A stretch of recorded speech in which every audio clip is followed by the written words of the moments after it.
আসসালামু আলাইকুম এভরিওয়ান।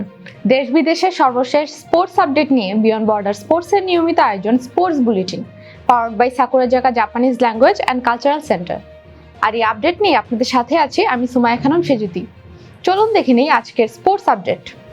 এই তো কয়েকদিন আগে সৌদি সুপার কাপের ফাইনালে হেরেছিলেন ক্রিস্টিয়ানো রোনালদো।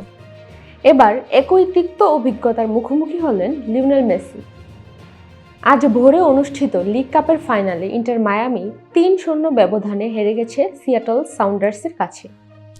মেসির জন্য এটি ছিল ৪৭তম শিরোপা জেতার সুযোগ, যা এখন আরও দীর্ঘায়িত হলো। ক্যারিবিয়ান প্রিমিয়ার লিগে সেন্ট লুইসা কিংসের বিপক্ষে রীতিমতো তাণ্ডব চালালেন Shakib Al Hasan. Saint লুসিয়ার Darren semi স্টেডিয়ামে মাত্র ২০ বলেই অর্ধশত তুলে নেন তিনি। ৫টি ৪ এবং ৫টি ছক্কা মেরে ২৬ বলে ৬১ রান করেন তিনি। একসময় ব্রাজিল দলের রক্ষণভাগের প্রধান সেনা ছিলেন ডেভিড লুইস। অফ ফর্মের কারণে বিগত কয়েক বছর ধরে জাতীয় দলের হয়ে আর মাঠে নামা হয়নি তার।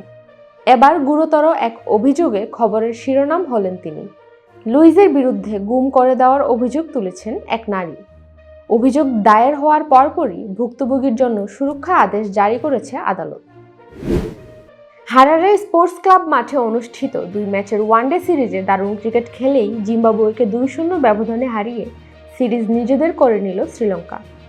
সিরিজের দ্বিতীয় এবং শেষ ম্যাচে স্বাগতিকদের ৫ উইকেটে হারায় সফরকারীরা। শেষ ওভারের রোমাঞ্চ ছড়ানো এই ম্যাচে ৩ বল হাতে রেখেই জয় তুলে নেয় শ্রীলঙ্কা। ইংল্যান্ড অনূর্ধ্ব-১৯ দলের বিপক্ষে ওয়ানডে সিরিজ খেলতে ঢাকা ছেড়েছে বাংলাদেশ অনূর্ধ্ব-১৯ দল।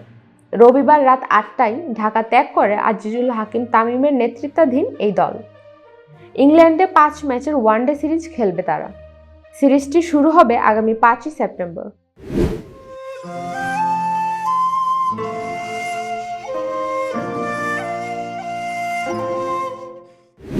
সাফ অনূর্ধ্ব-১৭ নারী চ্যাম্পিয়নশিপে আগেই শিরোপা নিশ্চিত করেছে ভারত। তাই বাংলাদেশ এবং ভারতের মধ্যকার ম্যাচটি ছিল কেবলই নিয়ম রক্ষার। সেই ম্যাচ চরম নাটকীয়তায় ইনজুরি সময়ের শেষ মিনিটে গোলে ভারতকে ৪-৩ ব্যবধানে হারিয়েছে বাংলাদেশ। ভারত টুর্নামেন্টের চ্যাম্পিয়ন হয়েও শেষ বাঁশির সঙ্গে সঙ্গে কেঁদেছেন ভারতীয় মেয়েরা। এক মাছিতেই কোটিপতি বনে গেলেন ইংলিশ গলফার টমি ফ্লিটউড। গলফার টমি ফ্লিটউডের ভাগ্য নির্ধারণী শেষ বল গর্তেই জায়গা নেওয়ার কথা ছিল, কিন্তু গর্তের প্রান্তে এসে শেষ মুহূর্তে থেমে যায় সেই বল। তাতে স্বাভাবিকভাবেই একটু হতাশ হয়েছিলেন ইংলিশ এই গলফার। তবে কয়েক সেকেন্ড পরেই তার মুখে হাসি ফুটে।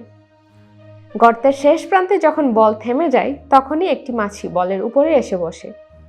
তার সামান্য ওজনেই গর্ত খুঁজে নেই বল, আর তাতেই কোটিপতি বনে যায় ফ্লিটউড।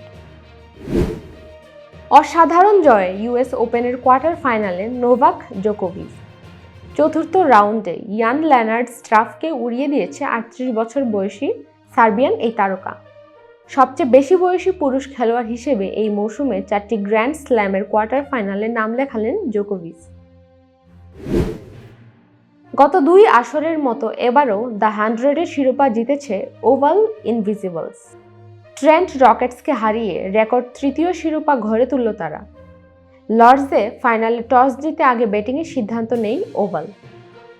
উইল জ্যাক্স এবং জর্ডান কক্সের ব্যাটে ভর করে ৫ উইকেটে ১৬৮ রান তোলে ওভাল। জবাবে ৮ উইকেটে ১৪২ রান করতেই থেমে যায় রকেটসের ইনিংস। ফলে ২৬ রানের জয়ে আবারও শিরোপা উঁচিয়ে ধরে ওভাল ইনভিনসিবলস। অস্ট্রেলিয়ায় একটি খেলার মাঠ ১ মাসের জন্য বন্ধ করেছে সেদেশের কর্তৃপক্ষ। একটি সংরক্ষিত প্রজাতির পাখি মাঠের ঠিক মাঝ বরাবর ডিম পাড়ায় নেওয়া হয়েছে এমন সিদ্ধান্ত। প্লোভার পাখি সাধারণত ডিম দেওয়ার পর অত্যন্ত রক্ষণশীল এবং ভয়ানকভাবে আক্রমণাত্মক হয়ে ওঠার কারণে পরিচিত। এ সময় তারা ডানা ঝাপটে তীব্র শব্দ করে এবং ঝাঁপিয়ে পড়ার মাধ্যমে বাসার কাছ থেকে অনধিকার প্রবেশকারীদের দূরে সরিয়ে রাখার চেষ্টা করে। এই ছিল আমার হাতে থাকা সর্বশেষ স্পোর্টস আপডেট। পরবর্তী স্পোর্টস আপডেট দেখার আমন্ত্রণ জানিয়ে আজকের মতো বিদায় নিচ্ছি আমি সেজুতি। বিয়ন্ড বর্ডার স্পোর্টসের সাথে থাকার জন্য আপনাদের সবাইকে অসংখ্য ধন্যবাদ।